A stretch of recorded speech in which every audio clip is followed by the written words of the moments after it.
when you're laying in a background, so on this project, I want to paint the biggest area that I can first, right? Rather than trying to, so I've got a lot of color that needs to go into this area here, rather than trying to cut in around all of this stuff, right? I want to paint all of that as quickly as possible. So I'm going to, I'll start by kind of knocking some of the excess paint off my brush in the middle, and then just gonna do this line. Here again, I'm not gonna worry about getting in there.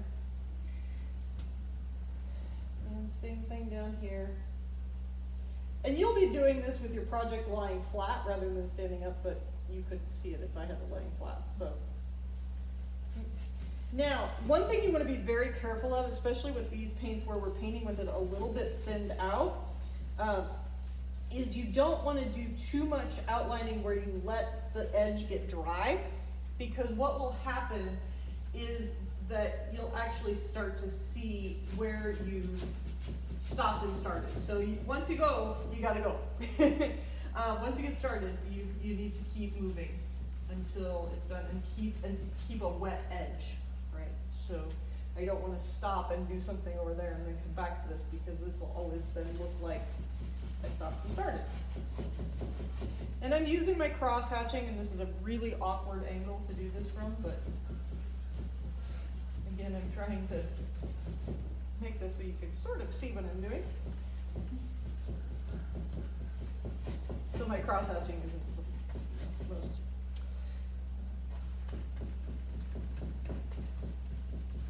It's not the greatest cross hatching, but the other thing that cross hatching does for me here is, even though you can see some brush strokes in it, which you probably can't from there, because you have actually a very good perspective from the view of an audience, but from close up you can see some brush strokes, but if I cross hatch it, it keeps those brush strokes from looking quite so defined.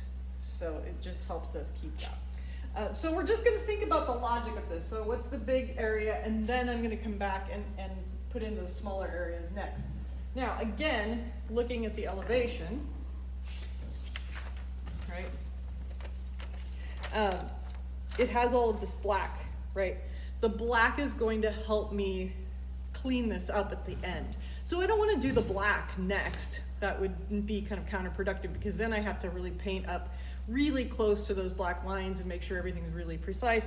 Whereas if I lay in the other colors first, then I can put those black lines over it at the end, and it will all clean up really nicely as long as my black lines are relatively precise. In terms of, determining which color you're going to put in first, if it's something like this where you have a very defined background, then yes, you always want to start with the background. If you're doing a sky, if you're doing a landscape, you want to put the sky in first, and then maybe put the ground in next, so that you're working up from back to front as much as possible. There are times when you have to kind of break out of that if you have a background that's really dark and you need to put something really light over the top of it. That sometimes is a little bit tricky, so then sometimes you have to do those light areas and really be careful and just cut things in. But for the most part, you want to start with the background and work to the foreground. Make sure that you're always keeping aware of where the paint is wet, so that you're not sticking your hands in it, so you're not smudging it. Don't drip. I dripped a little bit here. This is also why we paint things laying flat, because we don't have to fight gravity quite so much. But yeah, we want to do that. So then for the next section, this is mostly dry.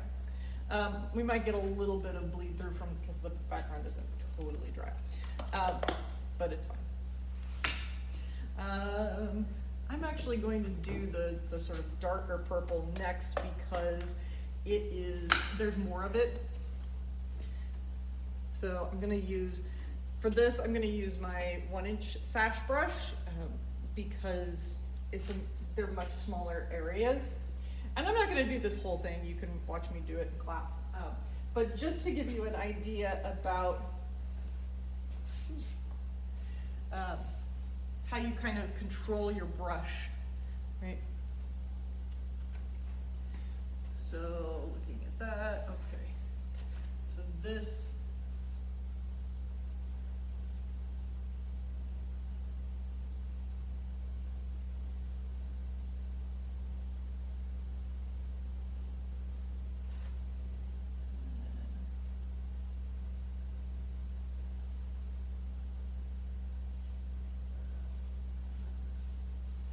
and then I'm just gonna fill that in. Now I can't really do a cross hatch in here, just because it's such a small area, but I'm gonna try and keep it as smooth as I can.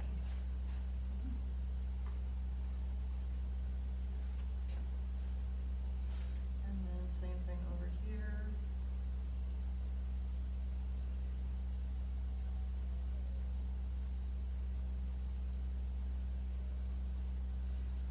And if I have my paint the right consistency, this should give me nice, clean edges.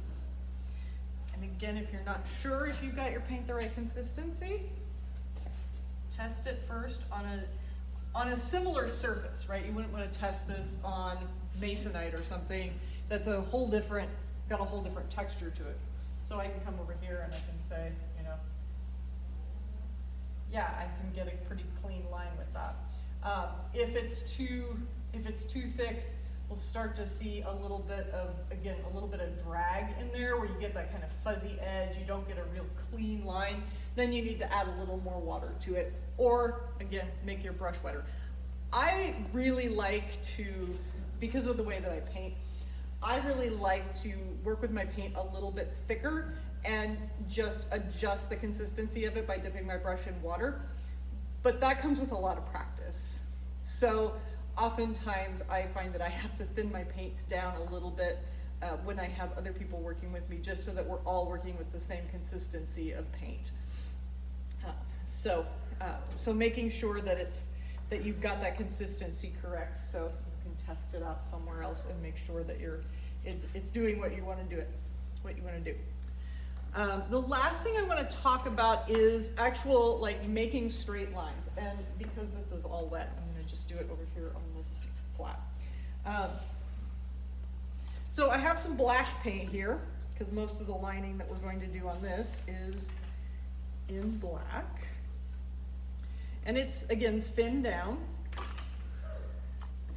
And I have my lining straight edge here. So my lining straight edge is just a piece of 1x that has a beveled edge. This one is kind of old and has been through the wars, but it has a beveled edge because when I put it up against the surface, what that's going to keep from happening is it's going to keep paint from running underneath the edge of it. So it's just got a handle on it, and we have some of these that you can use when you're actually standing up too, but we'll use the handheld ones for now. So I'm going to, again, tap my brush, right?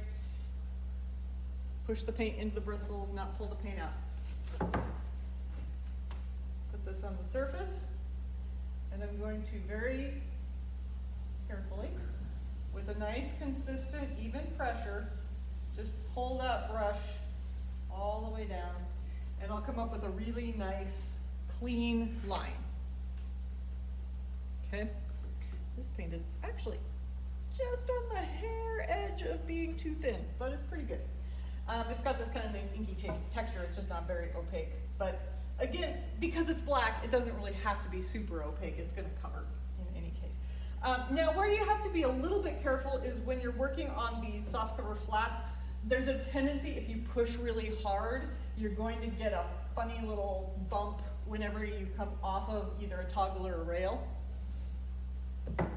So,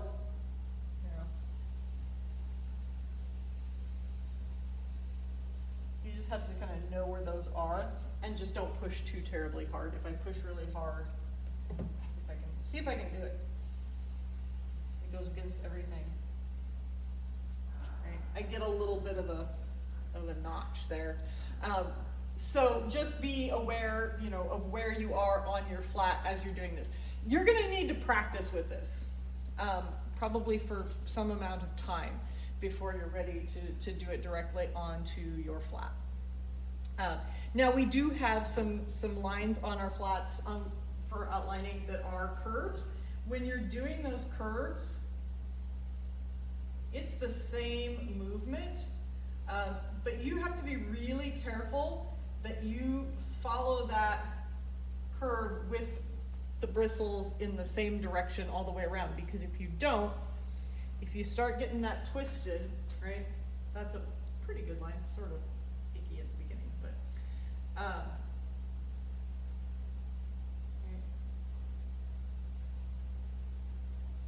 now for some things we might want to do something like that, but for this project we want our line to be a nice even consistency all the way around. So you could actually, you know, just put pounce onto a scrap somewhere so that you can practice doing those curved lines as well.